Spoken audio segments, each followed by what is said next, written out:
The story begins in the year 1172 in a sprawling kingdom where numerous small clans are locked in constant conflict.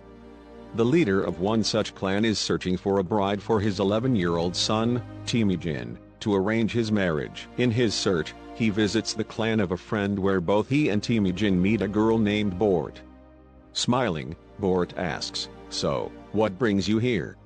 Temüjin replies, "I'm looking for a girl to marry." Playfully, Bort says, "Then you should marry me," and walks away with a grin. The next morning, several girls are brought before Temüjin to choose from. Without hesitation, he chooses Bort and they are married. However, according to the clan's tradition, they cannot live together until 5 years after the wedding since both are still so young. Before leaving, Temüjin gives Bort a locket and promises, "I'll come back for you soon." He then departs on a journey with his father and companions. Along the way, they stop to rest. Not far from their camp, another clan has settled. As a friendly gesture, they send a bowl of milk to Temüjin's father. In return, he sends a bowl of milk back.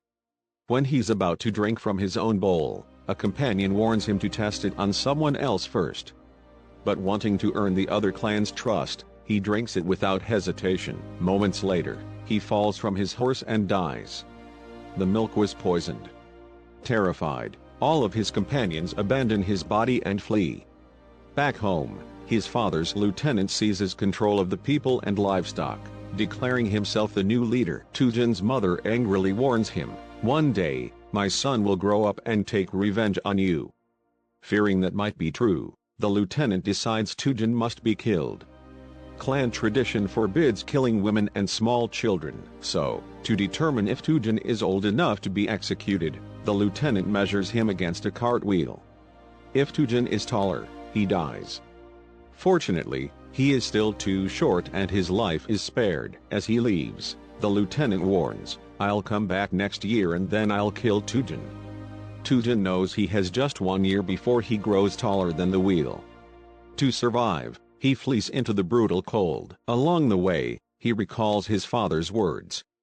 "On the mountain peaks stand the temples of our gods, they will protect us." He must cross a frozen lake, its surface coated with thick ice. As he moves carefully, the ice cracks beneath him, plunging him into the freezing water. Just as he's about to lose consciousness, a boy pulls him out and takes him to his shelter where another brother lies. They give Temüjin a bowl of milk mixed with their own blood and tell him, "Drink this." Temüjin does so without hesitation. Smiling, they declare, "Now you are our blood brother." The three of us bound for life. Months later, the lieutenant finds Temüjin again. Measuring him once more, he sees Temüjin is still small. So instead of killing him, he keeps him captive, forcing him to wear a wooden collar around his neck. Among the captives is a man who secretly hopes Temüjin will escape, though guards are everywhere. One day, heavy rain drives everyone into their tents. The man seizes the moment, freeing Temüjin and telling him, "Run and never look back." Temüjin flees to the mountains where the gods' temples stand, the place his father had told him about. He settles there and 14 years pass. Temüjin is now a grown man. One day, the lieutenant's men spot and capture him again. Brought before the lieutenant, Temüjin is ordered to beg for his life. He refuses. "Even if I die, I will never beg you." Furious, the lieutenant tortures him.